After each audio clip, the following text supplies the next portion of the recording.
السلام علیکم دوستو، کیسے ہیں آپ لوگ؟ آج میں نے انگلش گرامر کا ایک سلسلہ شروع کیا ہے۔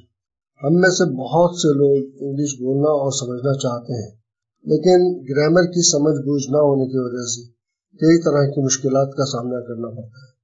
اسی لیے میں نے سوچا کہ کیوں نہ انگلش گرامر کو آسان اور عام فہم طریقے سے اپنی ہی زبان میں لوگوں تک پہنچایا جائے تاکہ انہیں سمجھنے میں مدد مل سکے۔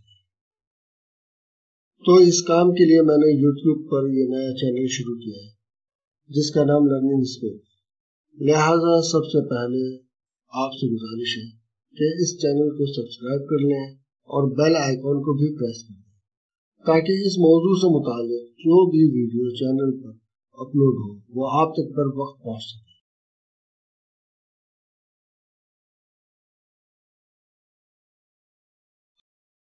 آج کا موضوع ہے واٹ از گرامر۔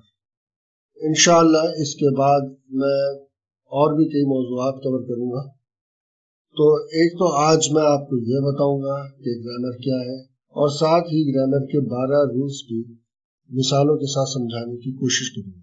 امید ہے کہ میری یہ کوشش آپ کے لیے مفید ہوگی۔ تو آئیے شروع کرتے ہیں۔ سب سے پہلے ہم گرامر کو سمجھتے ہیں کہ یہ کیا ہے۔ گرامر عام طور پر کسی بھی زبان کا مکمل اسٹرکچر اور سسٹم ہوتا ہے جس میں الفاظ، جملے اور محاورے سبھی شامل ہوتے ہیں۔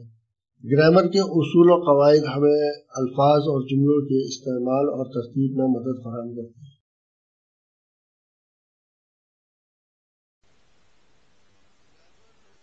گرامر زبان کا ایک نظام ہے۔ بعض لوگ اس کو زبان کے رولز بھی کہتے ہیں، لیکن حقیقتاً کسی بھی زبان کے رولز نہیں ہوتے۔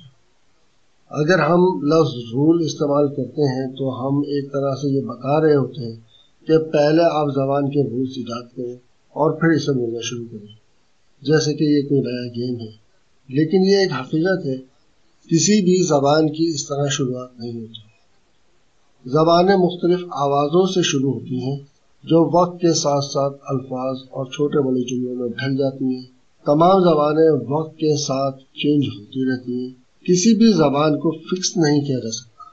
جسے ہم گرامر کہتے ہیں وہ کسی بھی زبان کا صرف ایک عکس ہوتا ہے۔ یہاں ایک سوال پیدا ہوتا ہے کہ کیا ہمیں کوئی زبان سیکھنے کے لیے گرامر پڑھنے کی ضرورت ہے؟ تو اس کا جواب ہے نہیں۔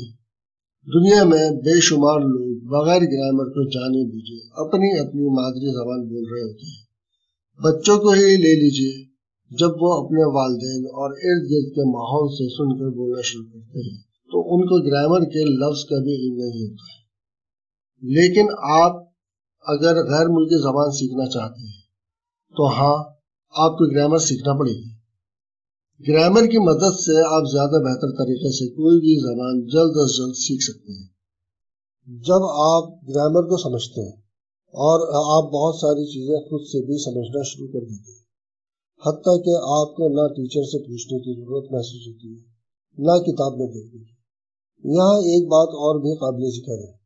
اگر آپ کسی پروفیشن سے وابستہ ہیں اور آپ کو کسی لیٹر یا ای میل کو سمجھنے کی ضرورت ہے، یا اسٹوڈنٹ ہیں اور کوئی مضمون یا تھیسس وغیرہ سمجھنا چاہتے ہیں، یا ہاؤس وائف ہے اور اپنے بچوں کو گھر میں ہی پڑھانا چاہتی ہیں، تو آپ کو گرامر کی بنیادی سمجھ بوجھ ہی بہت مدد دے دے گی۔ تو گرامر کو پازیٹیو لیں تاکہ آپ اپنا راستہ خود بنا سکیں۔ تو آئیے آگے چلتے ہیں۔ گرامر کے 12 رولز ہیں اور یہاں آپ کی خدمت میں 12 آسان رولز اور ٹپس پیش کرتا ہوں تاکہ آپ کو غلطیوں سے بچنے کے لیے مدد مل سکے۔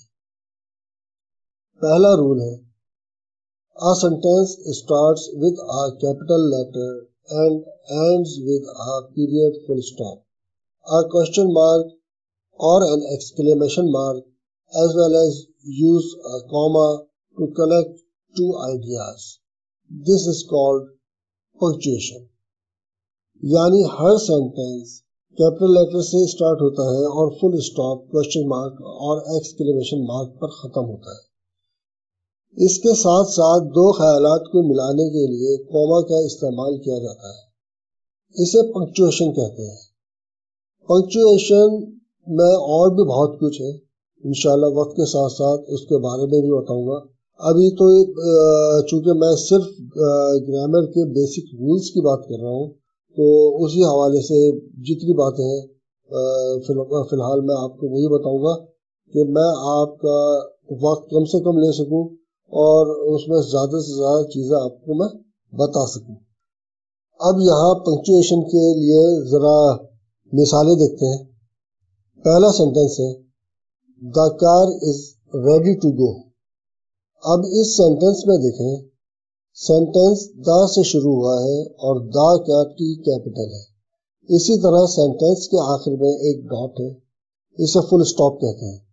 یہ کسی بھی نارمل سینٹنس کے آخر میں لگایا جا سکتا ہے۔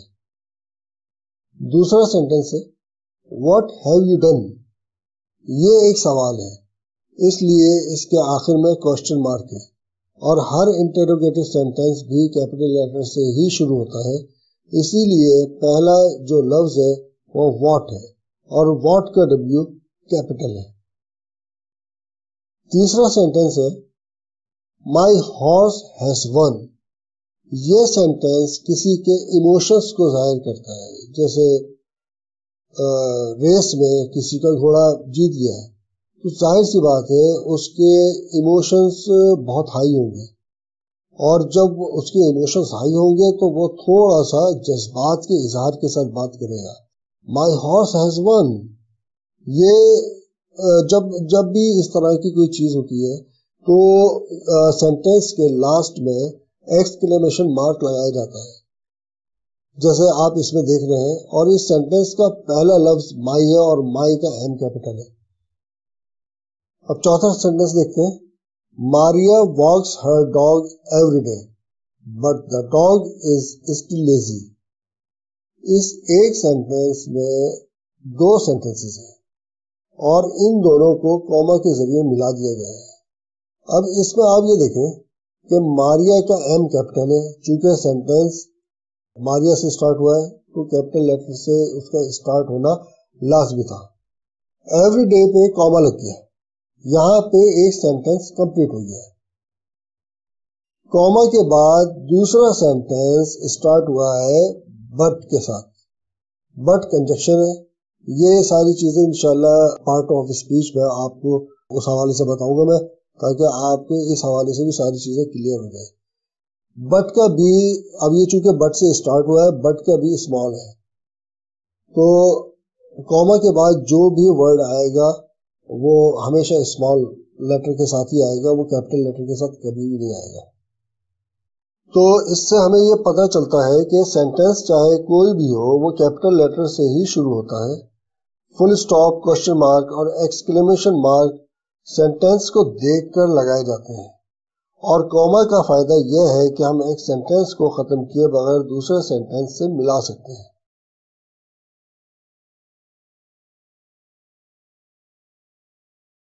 اب چلتے ہیں دوسرے رول کی طرف۔ These are 12 tenses and each tense has 4 types of sentences. Grammar میں 3 زمانے ہوتے ہیں اور ہر زمانے کے 4 ٹینسز ہوتے ہیں، اور ہر ٹینس میں 4 اقسام کے سینٹنسز بنائے جا سکتے ہیں۔ زمانے کیا ہیں؟ ماضی، حال، مستقبل۔ انگلش میں کہیں تو پریزنٹ، پاسٹ، فیوچر۔ اور ہر زمانے میں 4 ٹینسز ہوتے ہیں۔ پریزنٹ کے 4 ٹینسز ہیں، پاسٹ کے بھی 4 ٹینسز ہیں، اور فیوچر کے بھی 4 ٹینسز ہیں۔ اور ہر ٹینس میں 4 اقسام کے سینٹنسز بنائے جا سکتے ہیں: affirmative, negative, interrogative, negative interrogative. یہ ایک بہت امپورٹنٹ رول ہے جو ٹینسز کے حوالے سے جتنی بھی چیزیں ہیں یہ سمجھ لیں کہ گرامر کی بنیاد ہے۔ اس کے بغیر آپ نہ کوئی سینٹنس لکھ سکتے ہیں، نہ کوئی سینٹنس آپ سمجھ سکتے ہیں۔ اس کا سمجھنا بہت زیادہ ضروری ہے، اور اس کو انشاءاللہ جب میں ٹینسز کے حوالے سے ایک ویڈیو بناؤں گا، کیونکہ